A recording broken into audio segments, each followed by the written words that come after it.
Ngayong Christmas season, panahon na i-share the love, lalo na sa mga nangangailangan. At isa sa mga mainam tulungan ay ang mga bata, tulad ng mga taga Manila Boys Town sa Marikina.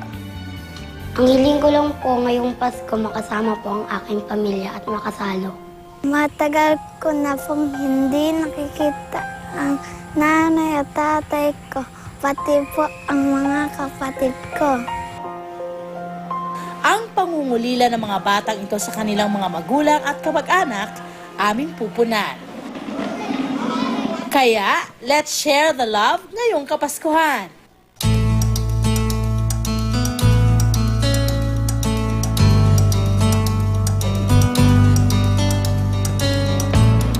Hi! Nako, nandito tayo ngayon sa Boys Town, sa Marikina, dahil balak nating mag-share the love dun sa ating mga naka-house ditong mga bata. No? Meron daw ditong, hindi porket Boys Town, lalaki lang nga, meron din girl.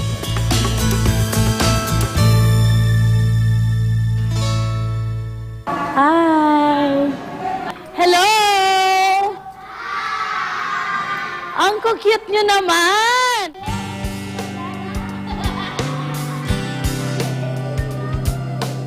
Kitang-kita sa mukha ng mga bata ang excitement.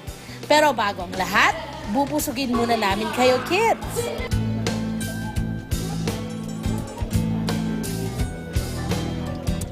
Yan. Okay. Thank you po. Sa sarap ng bawat subo ng mga bata, nakatutuwa silang pagmasdan.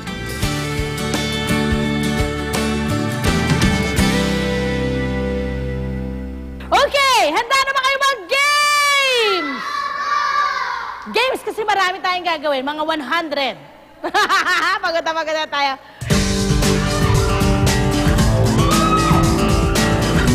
Matapos mabusog, may energy na ang mga bata for the games. Siyempre, hindi kompleto ang aming pa-Christmas party kung walang regalo.